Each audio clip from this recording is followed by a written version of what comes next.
Greetings again everyone, and today I'm putting together just a brief video to check out how the Sony E-mount version of this fondly regarded Viltrox lens performs, their autofocus 40mm f2.5. It's already available on Nikon Z mount, and some of the sample pictures you'll see in today's video are actually from the Nikon Z version, although obviously all the test pictures and footage you will see are from this new Sony version.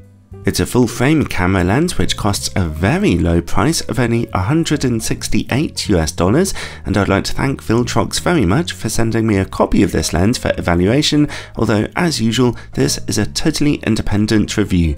In this video I'm going to compare how the Sony E version handles its electronics and autofocus, and how sharp its images look on their full frame and aps-c cameras. If you want to find out more about the lens and how its optics perform, then take a look at my full review down in the description below, and if I remember I'll pin it in the comments too.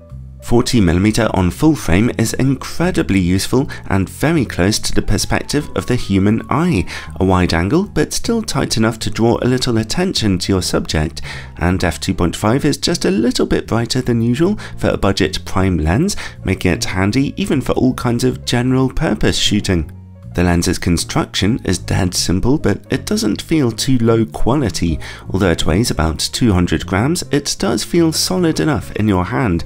It's based on a metal lens mount with a USB-C port for firmware updates, but there's no weather sealing here. Then comes the lens's only control point, a plastic focus ring, which turns extremely smoothly. The lens's autofocus motor works accurately with an almost silent whirring sound. In single-shot autofocus mode it runs surprisingly slowly here, as you can see. Switch over to continuous autofocus mode and now it runs averagely fast. The lens has a small 52mm filter thread and it comes with a small plastic hood. It does not feature image stabilization.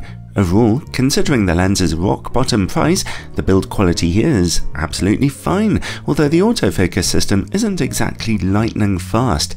So let's take a look at image quality. I'll start by testing it on a Sony a7R III camera with its full frame 42MP sensor. At f2.5, as you can see, we are treated to razor sharpness and excellent contrast in the middle of the image. The corners are looking pretty hazy though.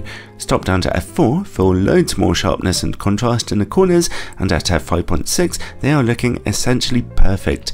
Image quality stays this good down to f11, although f16 looks way softer due to diffraction. Overall, while it's not the best 40mm lens I've tested at its widest apertures, it is at least always pin sharp in the middle, and the corners become absolutely brilliant from f5.6. For $168, that's a formidable performance. How about on a 24MP aps-c camera though? Let's take a look. Again, in the middle, straight from f2.5, we see amazing image quality. The image corners are noticeably soft. However, this time all you need to do is top down to f4 for perfect image quality from corner to corner. Fantastic! The lens stays this sharp down to f11. Alright, so the lens performs even better on an aps-c camera. Awesome! When it comes to vignetting and distortion, performance against bright light, chroma levels and bokeh, well, naturally all that stuff is the same as the original Nikon version of the lens, so check out my full review to find out more about those. Overall, the Sony E-mount version of this excellent lens works perfectly fine. It's a little smoother to manually focus, the sharpness is still there, and the autofocus, well, that was a bit slow actually, but shoot in your Sony camera's continuous autofocus mode for a bit more speed. So, of course, considering its excellent value for money, the lens still has to come highly recommended.